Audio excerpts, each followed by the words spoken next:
Accordia, last December marked the 100th anniversary of the passing of the Government of Ireland Act by the British Parliament at Westminster. That act, which provided for the partition of Ireland, caused deep injustice, division and conflict on this island. Indeed, the volunteer buried in the grave before me fell victim to that conflict by sacrificing his life for the cause of Irish freedom. This year marks the 99th anniversary of the killing of volunteer George McDermott. He served as a private in the 4th Battalion, E Company, 2nd Meath Brigade of the IRA, and was actively involved during the Tan War. Opposed to the partition of Ireland, he sided with anti-treaty forces during the Civil War. George McDermott was killed on the 5th of July 1922 during the Battle of Cllr in an engagement with the Free State Army. He was buried with full military honours in Ardbraccan cemetery afterwards.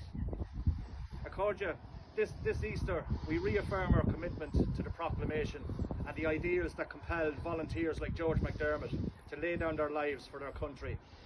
The proclamation expresses the great principles of sovereignty, of freedom and equality, of civil and religious liberty, and of happiness. They are the birthright of every man, woman and child in Ireland. These principles are as relevant in 2021 as they were in 1916. Unlike that generation of Pearse and Markovich and Connolly, and later of Bobby Sands and Mairead Farrell, there is now a peaceful, democratic pathway to Irish unity. We reaffirm our support for the self-determination of the people as expressed in Article 3.1 of Bunreacht na hÉireann, and for the bringing about of a united Ireland by peaceful means with the consent of a majority of the people, democratically expressed in both jurisdictions. We call upon the British and Irish governments to fully implement the Good Friday Agreement and all its obligations with regard to the rights of citizens, and for the British government to set a date for the Irish Unity referendum as provided for in the Good Friday Agreement. And we also call upon the Irish government to work towards this outcome. Accordia, the writing is on the wall. Political circumstances on this island are propelling us towards reunification. The human, economic and social costs of British rule and the disastrous decision to partition Ireland have been immense. More recently, the implications of Brexit and the dangers posed by COVID-19 has revived the discussion and introduced fresh urgency to the unity debate.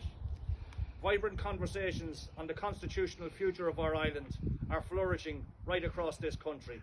It is an inclusive conversation which involves civic society, academia, business, industry, the agri-sector and so on. As local Republican and community leaders, we cannot be bystanders in that conversation. We must seize the initiative and lead. Numerous recent polls show that a clear majority, North and South, support reunification. It is negligent of the British and Irish governments to ignore that reality by not preparing the ground for the holding of a referendum on Irish unity. Recent elections in Ireland have shown that the time for fundamental political and constitutional reform on this island is now. The political establishment can hold back the tides of progress for only so long. The winds of change are blowing Accordia. Be part of that change. Bí Ghilen, Gurramila Maghav.